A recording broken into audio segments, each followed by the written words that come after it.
देख के हैरान, सफ़ेद बाल, बुजुर्ग आदमी, आपका एक्टिव होना ही ज़रूरी है अधिकारियों के लिए।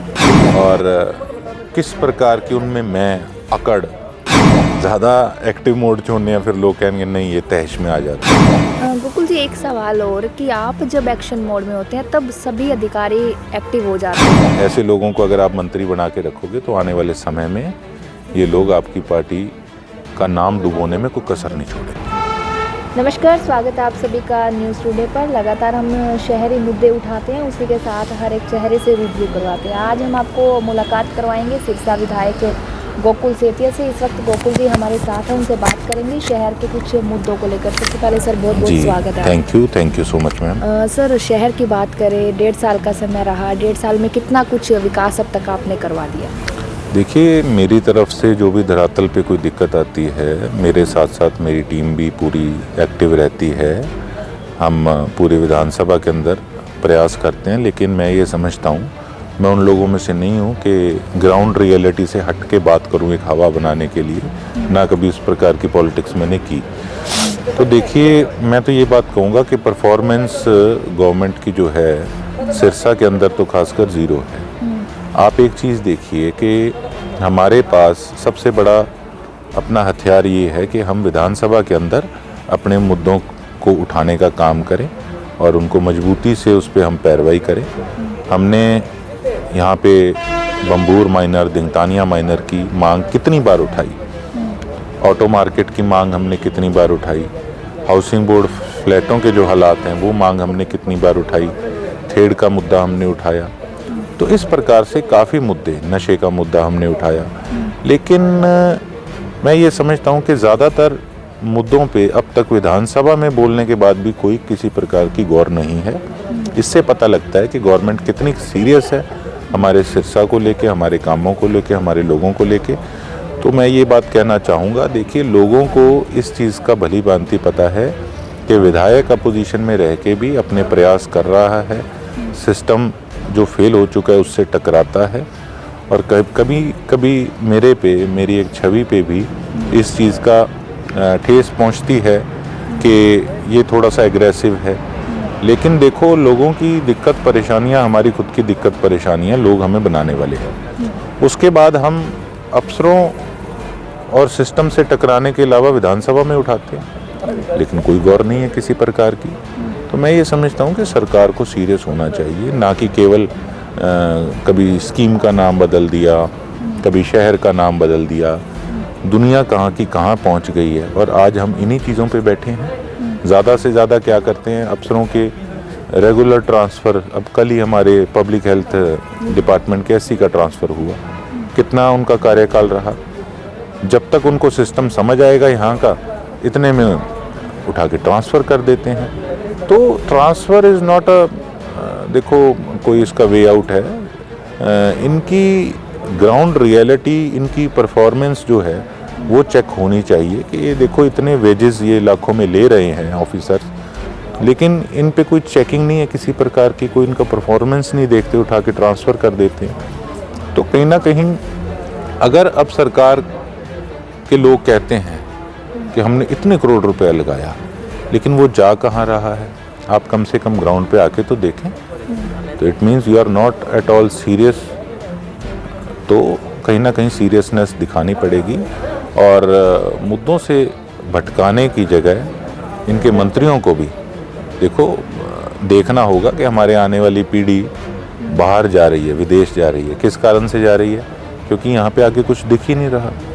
तो कहीं ना कहीं सिस्टम के अंदर बड़े बदलाव की ज़रूरत है। मुख्यमंत्री दावा करते हैं कि हरियाणा के अंदर सबसे ज़्यादा युवाओं को रोज़गार दिया गया है, युवाओं को रोज़गार दे रहे हैं। हालांकि पेपर होते हैं और फिर पेपर जल्दी रद्द भी किए जाते हैं। देखिए, वही है ना, कोई सिस्टम तो देखो बनाना पड़ेगा। अब आप खुद देखिए कि और कंट्रीज़ के कितने लोग हमारे इंडिया में आते हैं, क्यों नहीं आते? यहाँ से क्यों जाते हैं? कहीं ना कहीं पहले पंजाब से ज़्यादातर युवा जाते थे, अब तो हरियाणा के अंदर भी वही हालात हैं। तो कहीं ना कहीं देखो सिस्टम में कमी तो है ही है ना, तभी लोग, आने वाली पीढ़ी यहाँ पे रह के खुश नहीं है। सिरसा के विकास को लेकर आपने कैबिनेट मंत्री गंगवा साहब से भी मिले हैं, क्या कुछ रहा? कहा आपके सामने है, वो तो मैं तो देख के हैरान, सफ़ेद बाल, बुज़ुर्ग आदमी, और किस प्रकार की उनमें मैं अकड़, उनकी शब्दावली आपने सुनी। और उनका तो मैंने जो राजनीतिक गलियारों में यही चर्चा रहती है कि इसीलिए हल्का उनका बदला गया था, क्योंकि वो वहाँ पुरानी सीट से सुना कि जीतने वाले नहीं थे। तो क्या उनकी शब्दावली बीजेपी के लिए फ़ायदेमंद है? जिस प्रकार की वो उन्होंने भाषा विधानसभा के अंदर भी इस्तेमाल करी और पहले सिरसा के इस्तेमाल करी, कहीं ना कहीं ये उनकी पार्टी को और गवर्नमेंट को बैकफुट पे लेके जा रही है। मैं उनके शीर्ष नेतृत्व से यही अपील करूंगा और यही बात कहूंगा, एक सलाह ही दूंगा कि ऐसे लोगों को अगर आप मंत्री बना के रखोगे तो आने वाले समय में ये लोग आपकी पार्टी का नाम डुबोने में कोई कसर नहीं छोड़ेंगे। गोकुल जी, एक सवाल और कि आप जब एक्शन मोड में होते हैं तब सभी अधिकारी एक्टिव हो जाते हैं, जैसे ही आप अपने बाहर राउंड पे या जनता के बीच बिजी होते हैं तो वही अधिकारी आलसपन दिखाने लगते हैं, काम ढीला करने लगते हैं। ऐसा क्यों कि आपका एक्टिव होना ही ज़रूरी है अधिकारियों के लिए? देखिए, ऐसा है, कहते ना किहड़े पासे मरीए की करिए। जदों ज़्यादा एक्टिव मोड च होने फिर लोग कहेंगे नहीं ये तहश में आ जाता है, ये एग्रेसिव है, वो भी उनको चीज़ पसंद नहीं आती। हालांकि सिरसा से बाहर वाले लोग उसको पसंद करते हैं, लेकिन सिरसा के कई बार लोग हमारे परिवार के हैं, मुझे कहते हैं नहीं यार ऐसे ठीक नहीं है, आप भी स्माइलिंग फेस रखा करो, आप शांत रहा करो। मैं कहा चलो शांत रह के देख लेते हैं। तो लेकिन फिर वो बात आती है कि हाँ अब काम नहीं हो रहे। तो कहने का भाव है कि इतना नरम सिस्टम नहीं है कि ये शांत रहने से कोई सिस्टम में सुधार होगा। इतनी आदतें बिगड़ चुकी हैं प्रशासनिक अधिकारियों की, मेरी इनसे क्या लड़ाई है आप बताओ? मैं क्यों, एक तो पॉलिटिशियंस तो कई ऐसे भी हैं जो कहते हैं कि अफसरों से सेटिंग रखो, इनसे प्यार रखो, प्यार से कराओ काम। लेकिन देखो अगर इतने प्यार से करने वाले होते तो मुझे फिर लड़ने की क्या ज़रूरत थी? तो कहीं ना कहीं मेरी लड़ाई तो देखो जनता के लिए हमेशा रही है।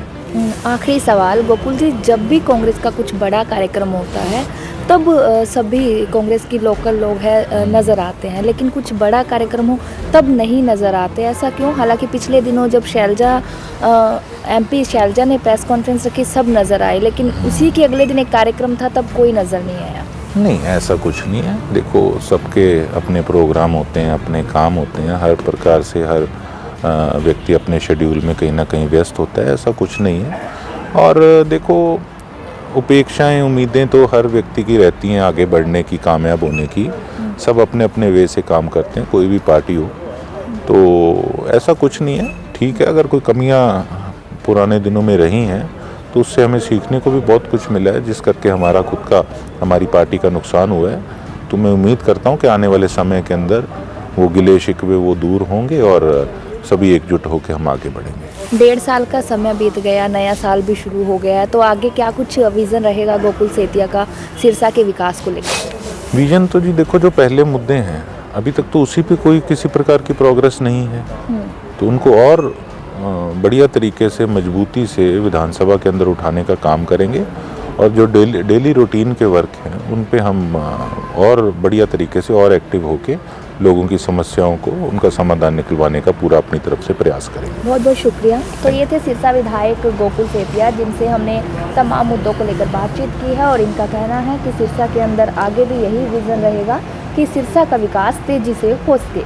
सिरसा से न्यूज़ टुडे के लिए निशा खन्ना।